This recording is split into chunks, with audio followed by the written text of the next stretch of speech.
안녕하세요. 여러분, 백영기 목사입니다. 오늘 요한복음 2장 살펴보겠습니다. 2장 13절에서부터 22절입니다. 2장 13절에서부터 22절입니다. 여기 보면 성전 정화 사건이 나옵니다. 무슨 내용입니까? 요한복음에서는요, 성전 정화 스토리가 초반부에 나옵니다. 예수님이 성전에 올라가셔가지고 성전을 다 뒤엎어 버리시죠. 근데 이 성전 정화 사건에서 우리가 봐야 되는 핵심이 있습니다. 예수님이요, 성전에 올라가서 물건을 파는 사람들을 야단쳤단 말이죠. 근데 여기서 우리가 고려할 수 있는 방법이 두 가지가 있습니다. 성경을 볼 때. 성전에서 물건을 사고 파는 방법에 대한 수단을 야단치신 것인가? 아니면 장소를 야단치신 것인가? 이제 수단이라고 이야기하는 내용은 이러합니다.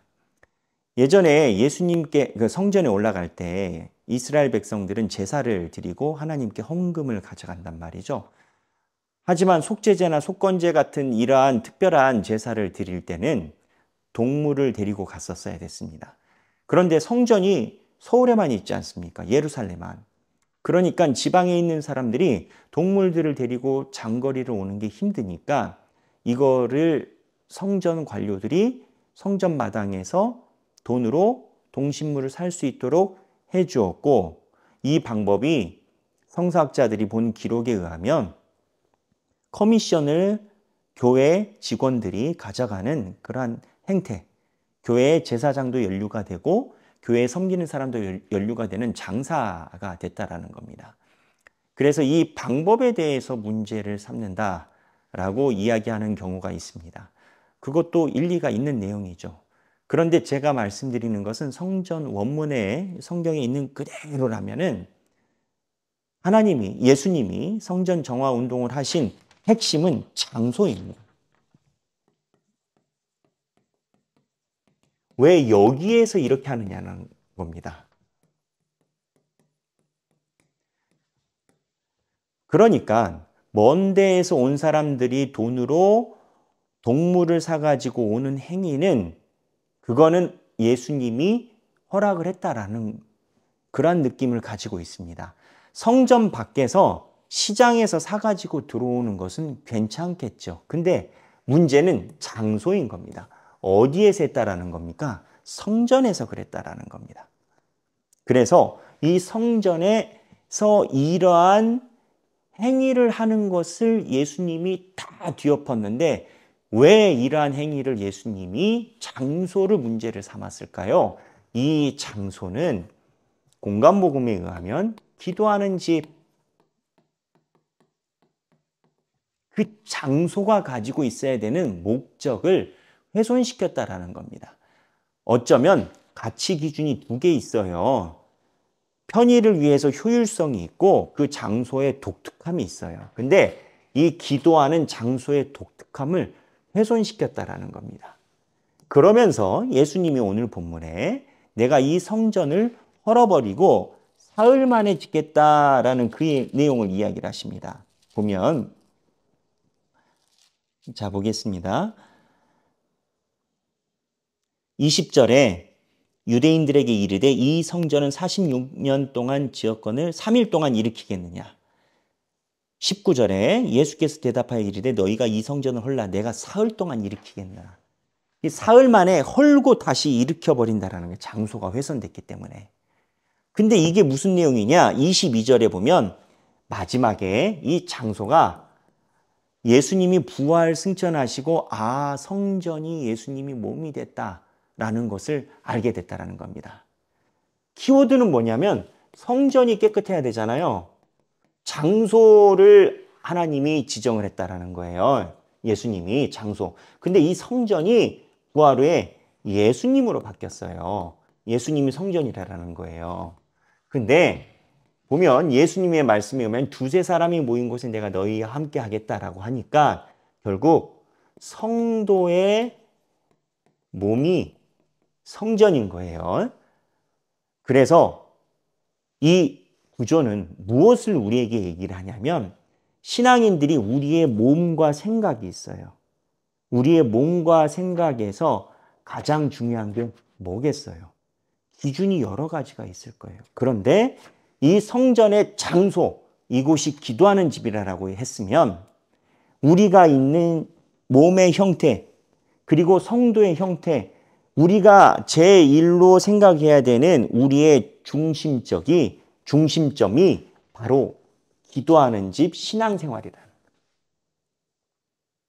우리의 몸은 다른 곳에 쓰이는 것이 목적이 아니라는 거예요. 신앙생활을 하다가 봉사나 여러 가지 부수적인 거를 실천적으로 하는 일이 맞습니다.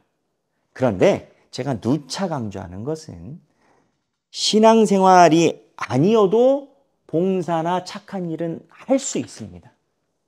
만약에 신앙생활이 우선생활이 안 되고 부수적인 게 우선순위로 드러나게 되면 장소에 혼란 문제가 된다는 겁니다. 여러분이 장소예요. 여러분이 성령이 거하시기 때문에 우리가 성령의 몸이고 성령의 성전이에요.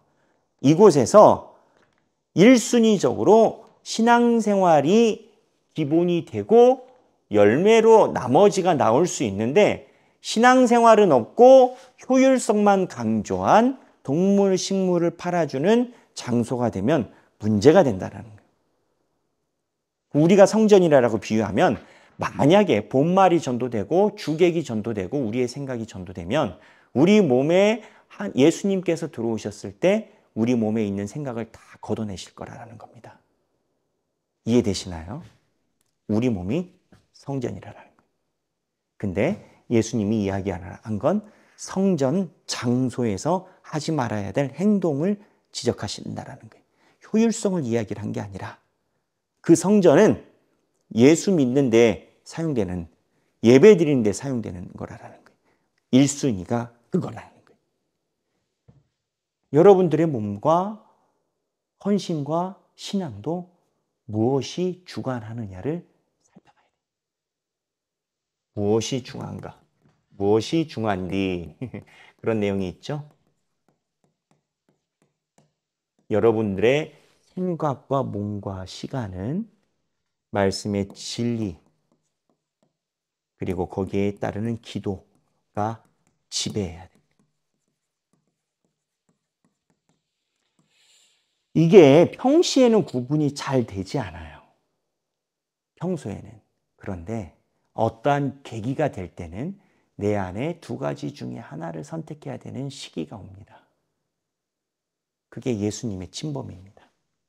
성전 안에 예수님이 들어오실 때 여러분 안에 신앙이 우선인지 부수적인 효율성 관계 다른 것이 우선인지 그러면 여러분들 마음속에서 예수님이 뒤엎으시겠죠. 오늘 성전 정화 이야기는 저희들에게 주는 신앙적인 내용이 있습니다. 요한복음은 영적인 복음서라고 얘기를 합니다. 오늘 요한복음 13절부터 22절 읽고 여러분들의 신앙생활에 큰 유익이 있으시길 바랍니다. 오늘 또 칼빈의 기도 보겠습니다. 칼빈의 기도 10번 하나님의 말씀을 신뢰하라. 제가 이 부분에서 마음에 와닿던 건 그건 겁니다. 고통 속에 상황 속에 힘들 때 하나님께 기도하는 걸 멈추지 마라. 그런데 여러분 힘들어 보셨죠? 정말 힘들면 기도 안 나옵니다. 눈물만 나와요. 그러다 눈물도 안 나와요. 답답해요. 창문의 커튼을 열기가 싫습니다. 삶을 살아가시는 분들은 다 경험하는 일이 아닌가 싶습니다. 그런데 여기 오늘 묵상에 상황보다 하나님을 향한 믿음을 더 중히 여기지 않으면 하나님 말씀의 능력이 그 상황을 주장하지 못하기 때문이다. 기도를 왜 해야 되느냐? 내 힘든 상황이 있고 하나님의 능력이 있어요. 근데 상황이 나를 누르지 않게 하기 위해 하나님의 말씀을 그 상황을 주장한다라고 믿지 않으면 기도가 안 나온다라는 거예요. 하나님의 능력이 내가 답답한 상황보다 크다라고 여길 때 기도 나온다라는 거예요. 결론은 기도해야 된다라는 거예요. 왜? 내 상황을 이기는 게 하나님이시니까. 슬플 때도 기도해야 되는 거예요. 답답할 때도. 목사님 정 답답해서 누워있고 일어나기 싫습니다. 답답할 때 누워있으셔 분들은 압니다. 누워있어도 잠이 오는 것은 아니라는 것을.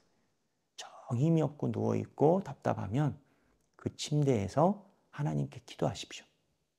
상황보다 하나님의 말씀이 우리를 이끌어 가심을 믿기 때문입니다. 오늘 성전 정화와 기도 같이 나눴습니다. 행복한 성경 읽기 되시기를 바랍니다. 감사합니다.